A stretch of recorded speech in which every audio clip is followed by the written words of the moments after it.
Good morning students for chemistry classes. आज हम पढ़ेंगे क्लास 12th के लिए केमिकल काइनेटिक्स। लास्ट टाइम आप पढ़ चुके हो कि ऑर्डर ऑफ रिएक्शन कैसे निकालते हैं इनकी।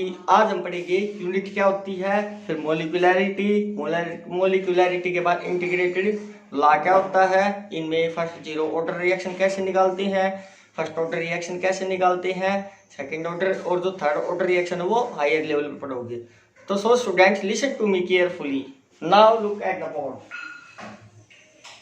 देखिए इसमें जो यूनिट है जीरो ऑर्डर के लिए जो यूनिट होती है मोल पर लीटर पर सेकंड। इसको आप कैसे बोलोगे, मोल पर लीटर पर सेकंड। फिर देखिए फर्स्ट ऑर्डर रिएक्शन के लिए जो यूनिट होती है वो होती है पर second. Next is second order reaction. Second order reaction में देखिए पर मोल लीटर पर सेकंड। थर्ड ऑर्डर रिएक्शन के लिए मोल पर स्क्वायर लीटर स्क्वायर पर सेकंड। अब इसके बाद आता मोलिकुलैरिटी। मोलिकुलैरिटी क्या होती है, ये देखिए the number of reacting species which collide simultaneously. Collide का मतलब होता है टकराना, एक दूसरे के साथ स्ट्राइक करना। साइमल्टेनियस का मतलब होता है एक साथ।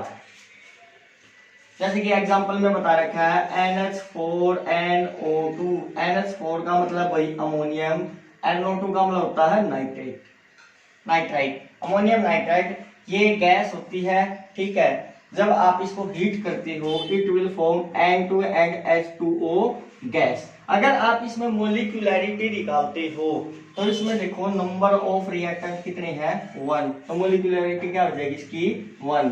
फिर सेकंड में देखिए 2HI। HI का मतलब होता है हाइड्रोजन आयोडाइड, यानी कि गैस की फॉर्म में ये कितने मॉलिक्यूल है इसके, 2 मॉलिक्यूल्स है। जब इसको हीट करते हो it will form H2 gas, I2 gas. तो इसमें मोलिकुलैरिटी क्या हो जाएगी, 2। After that is FeCl3 plus SnCl2। Fe का मतलब होता है फेरस कह सकते हो, आयरन कह सकते हो, क्लोराइड Cl3। Sn का मतलब होता है टिन क्लोराइड, स्टेनस बोलते इसको। FeCl2 देगा ये प्लस SnCl4 देगा। अब देखिए FeCl3 के कितने मोलिकुलर, 2। SnCl2 के कितने हैं, 1। तो वो 2 + 1 कितने होंगे, 3। तो इसकी मोलिकुलैरिटी क्या होगी, 3 हो जाएगी। इस तरह से आप जो है मोलिकुलैरिटी निकाल सकते हो किसी भी रिएक्शंस की। After that is integrated rate law method. इसके बाद पढ़ेंगे हम integrated rate law method.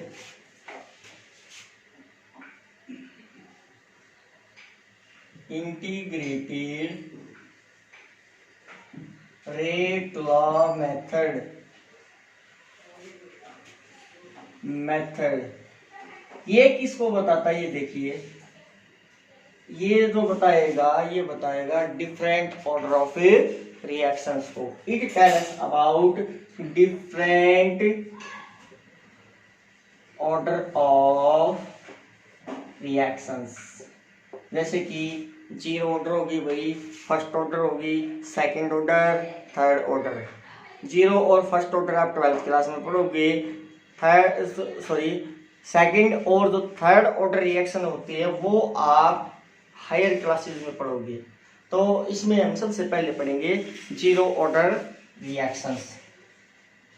Zero order reactions इसको कैसे एक्सप्लेन किया है, ये देखिए इसका डेरिवेशन क्या होता है। We have general reactions. General reaction लिख लो इसके लिए ए एरोहेड प्रोडक्ट। ए क्या है, रिएक्टेंट मान रखा है, यानी कि ए जो है प्रोडक्ट बनाता है, ठीक है। उसके बाद ए अगर रिएक्टेंट मानना है तो इसमें the instantaneous reactant rate for zero order. तो यहां लिखेंगे द रेट इंस्टेंटेनियस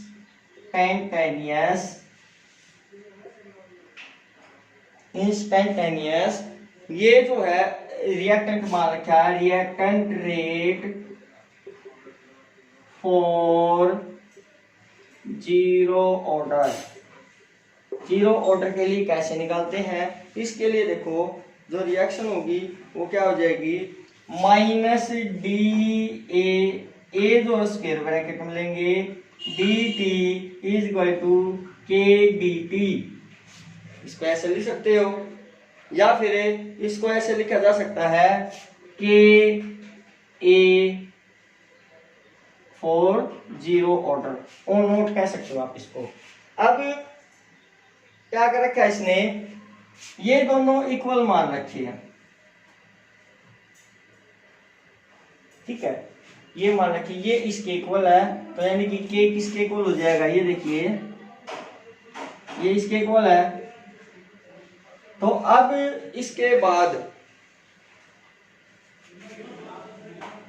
बाद जो है के ए नोट के इक्वल लिख सकते हो इसको, फिर के equal so minus D A by D T किसके इक्वल आ जाएगा, के इक्वल आ जाएगा, आपके पास ये रिएक्शन आ जाएगी।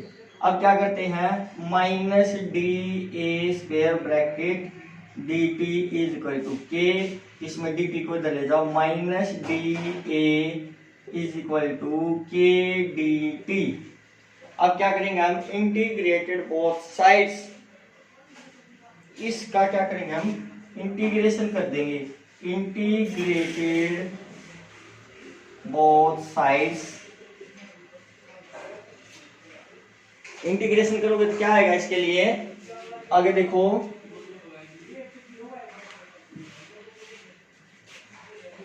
Minus D A square bracket equal to K D T, इसका इंटीग्रेशन करोगे तो ये आएगा A is equal to K T plus I, यानी कि इसके लिए माइनस का साइन आ जाएगा, के टी प्लस आई।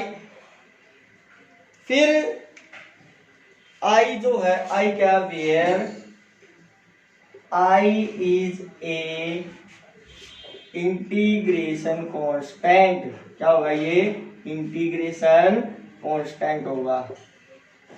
अब टी क्या है, टाइम है, जब आप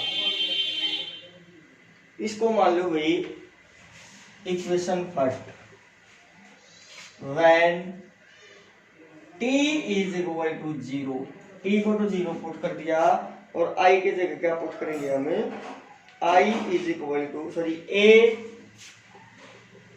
is equal to A zero, इसके लिए ये जीरो ऑर्डर के लिए। अब इन वैल्यू को इक्वेशन फर्स्ट में पुट कीजिए, putting these value in equation first, put करो, ए की जगह तो क्या आ जाएगा, A naught is equal to minus K, T की जगह जीरो प्लस आई, आई की वैल्यू क्या आ जाएगी, ये तो टर्म जीरो होगी भाई, I is equal to A naught. इस वैल्यू को क्या करेंगे हम, इक्वेशन फर्स्ट में पुट कर दो, आई की जगह ए नॉट को क्या लिखेंगे, substitute the value of I in equation first. Equation first क्या है इसमें, ये देखिए ए is equal to minus K T plus आई क्या आएगा, ए नॉट, ये आ जाएगा। फिर इसमें से क्या करेंगे हम, के की वैल्यू निकाल लो भाई, के की वैल्यू कैसे निकालते हैं, ये देखिए इस के टी को इधर ले जाओ, ए को इधर ले जाओ, तो क्या हो जाएगा, K T is equal to A naught minus A square bracket में ही है, इस टी को इसके नीचे लेके जाओ, क्या बन जाएगा, K is equal to A naught minus A divided by T, तो ये आ जाएगा किसके लिए, जीरो ऑर्डर रिएक्शंस के लिए। अब इसके बाद इसको बोलेंगे हम इंटीग्रेटेड रेट इक्वेशन, क्या नेम होगा इसका, इंटीग्रेटेड रेट इक्वेशन। फिर इसका छोटा सा एक डेरिवेशन हो रहा है भाई, जो कि किसके लिए आएगा, half life period for zero order. इसके लिए हाफ लाइफ निकालो, कैसे निकालते हैं।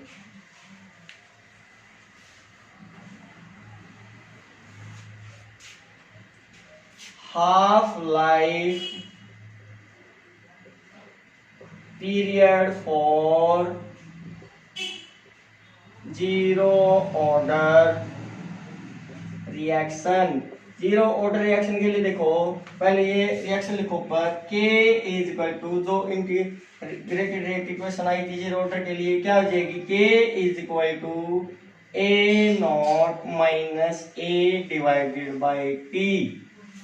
ये इसमें क्या करोगे, यहाँ पे जो T है उसकी जगह तो पुट करेंगे हम T हाफ, T की जगह तो क्या पुट करोगे, T half, T is equal to T half, किसके लिए है, हाफ लाइफ पीरियड के लिए, और A की जगह क्या पुट करोगे, 1/2 A0। इसको इसके नीचे लिख लो, इसको मान लो equation second. Putting these value in equation second में पुट करो, क्या आएगा, K is equal to A0 minus A की जगह क्या लिखोगे, A स्क्वायर ब्रैकेट या नोट डिवाइडेड बाय 2। फिर लेंगे हम इनका, इसकी जगह T हाफ, इनका एलसीएम लो, क्या आएगा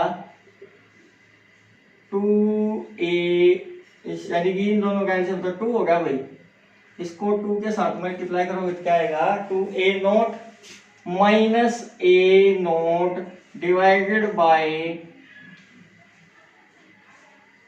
2 डिवाइडेड बाय T हाफ। ये ऊपर तो क्या बच गया भाई, A0 divided by 2, A0 divided by 2, और ये जगह T हाफ। अब हमारे पास ये इक्वेशन आई है, K की वैल्यू क्या आई है, K is equal to A0 divided by 2T half. इसमें क्या करेंगे हमने निकाला half life period for zero order, यानी कि टाइम निकालो। जब टाइम निकालते हो तो T हाफ इधर चला जाएगा, K इधर आ जाएगा, T half is equal to A0 divided by 2K। ये आपका क्या निकलेगा, half life period for zero order reaction. Zero order reaction के लिए टॉपिक यहीं पर कंप्लीट होता है। Thank you.